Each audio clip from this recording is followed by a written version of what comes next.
Okay, this is going to be a follow-up video for KoyoteTan. I said I was going to post on his site about putting a Picatinny rail on the upper handguard on the VZ2008, just like he did. Also, I'll just go over a couple of the other things that I've done to this, so you guys can see it. I haven't put this on my channel yet. So this is a NC Star AK grip, and it fit right into the cup on the VZ trigger guard. Just had to sand the back edge on the belt sander and then just touch these front corners so it would drop into the cup. Now the reason you guys are seeing paracord here is because this trap door, the latch broke the very first time I opened it. So I drilled a hole in the bottom here and just put a paracord knot on there, which I can undo if I need to get in there. There's a battery storage compartment, and then it's just hollow. So rather than leave it off with a hole here and stuff, I thought I'd just throw it back on, and it matches here anyway.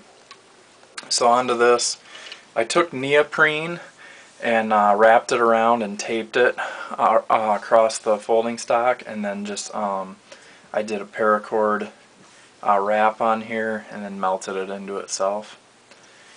So we did this, the VZ grip. I painted it, painted the furniture obviously. This is Rust-Oleum camo, and I baked it in a toaster oven on there. It's pretty durable, but you can see there's a couple spots where I've banged this against stuff and it's chipped, but you know, it's a firearm. So anyhow, the rail section is a 1022 Ruger, just like KoyoteTan did, but on his he used a UTG rail, and so his must have been different because he threaded his up from the bottom, his screws, and so his must have been threaded, and this one is not. It had well nuts that came with it, and so what I had to do was put screws down and then use retaining nuts, and I'll show you that.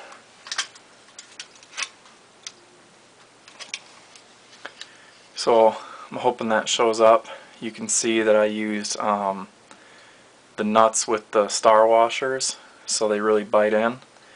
And then that one I had to grind so that there wouldn't be interference with the piston.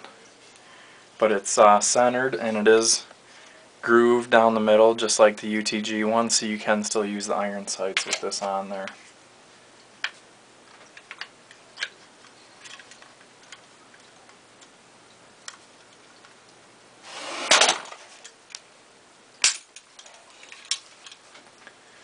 So looking at the front of it, this is a PKM flash hider by CNC Warrior, and I thought it looked pretty cool. I think it was like 20 bucks shipped, maybe somewhere in that neck of the woods. I don't know, I ordered that over a year ago. So, but it looks cool. 7.6239 doesn't have much recoil, so I wasn't really looking for a muzzle brake. This is more of a flash hider, and it just looks better than the stupid slant brake that comes with these.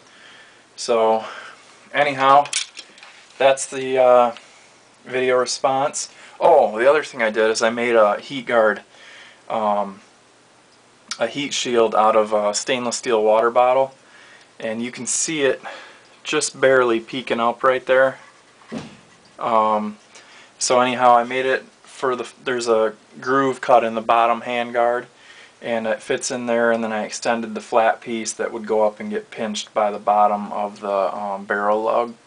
So that went in, and then just tap the pin back in, and it's locked in there. It's not going to go anywhere, and we'll see how it does for heat reduction. So these things do get smoking hot when you get 4 or 5 mags through them. So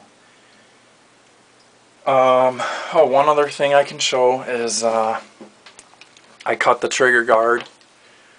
So I cut the part that blocked access to the mag release, and then so you have to cut it here and you have to cut it here. So then I just sanded it with a Dremel with a sanding drum, and touched it with a super fine file, and then followed it up with some 600 grit, and then I just took a rattle can flat black and sprayed it into a cup and used a detail brush and just touched it up, and it blends in perfect. I don't know how it shows up on camera, but it really looks stock. So yeah, and this is this grip does not come with a bolt, but it's a metric. All I did is the nut stays retained on these, so I just checked. I have tons of metric bolts and stuff from when I used to work on motorcycles, and I found one that had a it was a 8mm nut top or bolt head on it, and then it was flared out with like a serrated washer built onto it, and it was the perfect length for this, so there doesn't seem to be any interference issues with anything. So and the trigger still works. As you can tell, this is safe. So yeah, anyhow, that's the video response. KoyoteTan, nice videos. If you guys watch mine, hopefully he links it, and we can help each other out. You guys rate, comment, and subscribe. Appreciate it.